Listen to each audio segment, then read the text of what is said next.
नमस्कार दोस्तों। आज के इस वीडियो में हम भगवद गीता के दूसरे अध्याय के दूसरे श्लोक पर चर्चा करेंगे। कृपया इस वीडियो को लाइक करें और हमारे चैनल को सब्सक्राइब करें। इस अध्याय और श्लोक के माध्यम से हम गीता की महत्वपूर्ण शिक्षाओं को समझेंगे। तो चलिए शुरुआत करते हैं। सन्निधे उवाच दृष्ट्वा तु पाण्डवानीकं व्यूढं दुर्योधनस्तदा आचार्योपसन्नं तं कृतान्तं इव प्रचेतसा। सन्निजय ने कहा, जब दुर्योधन ने पांडवों की सेना को व्यवस्थित देखा तब वह अपने गुरु द्रोणाचार्य के पास गया, जैसे मृत्यु के समय प्रेतात्माएं अपने पूर्वजों के पास जाती हैं। इस श्लोक में सन्निजय ने दुर्योधन की स्थिति को दर्शाया है। उसने पांडवों की सेना को देखकर भय महसूस किया। यहाँ दुर्योधन अपने गुरु द्रोणाचार्य के पास जाकर अपने डर और चिंता को व्यक्त कर रहा है।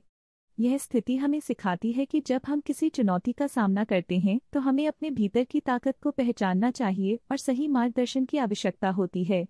गीता हमें सिखाती है कि आत्मविश्लेषण और सही निर्णय लेना अत्यंत महत्वपूर्ण है।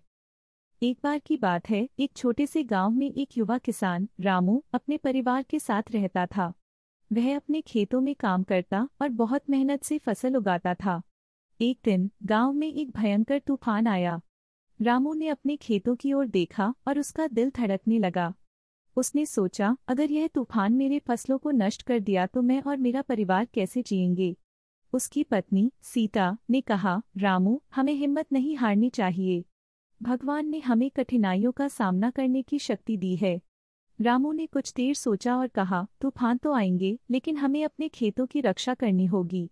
उसने अपनी पत्नी को कहा, चलो हम सभी गांव वालों को बुलाते हैं और मिलकर अपने खेतों को बचाते हैं। सीता ने कहा, यह एक अच्छा विचार है रामू। उन्होंने सभी गांव वालों को इकट्ठा किया। गांव के मुखिया ने कहा, हम सभी को मिलकर काम करना होगा। सबने एक स्वर में कहा, हाँ, हमें मिलकर अपनी फसल को बचाना है। उन्होंने मिलकर खेतों की रक्षा की और अंततः तूफान ने नुकसान तो किया, लेकिन उनकी मेहनत और एकता ने उनकी फसल को बचा लिया। रामू ने कहा, देखो, जब हम मिलकर काम करते हैं तो हम किसी भी चुनौती का सामना कर सकते हैं। सीता ने मुस्कुराते हुए कहा, यह गीता का संदेश है, हमें अपने डर का सामना करना चाहिए। इस प्रकार रामू और गांव वालों ने मिलकर अपनी समस्याओं का सामना किया।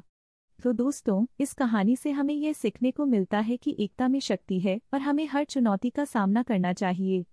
अगर आपको यह कहानी पसंद आई तो कृपया इसे लाइक करें और हमारे चैनल को सब्सक्राइब करें। आगे और भी ऐसी रोचक कहानियां देखने के लिए जुड़े रहें।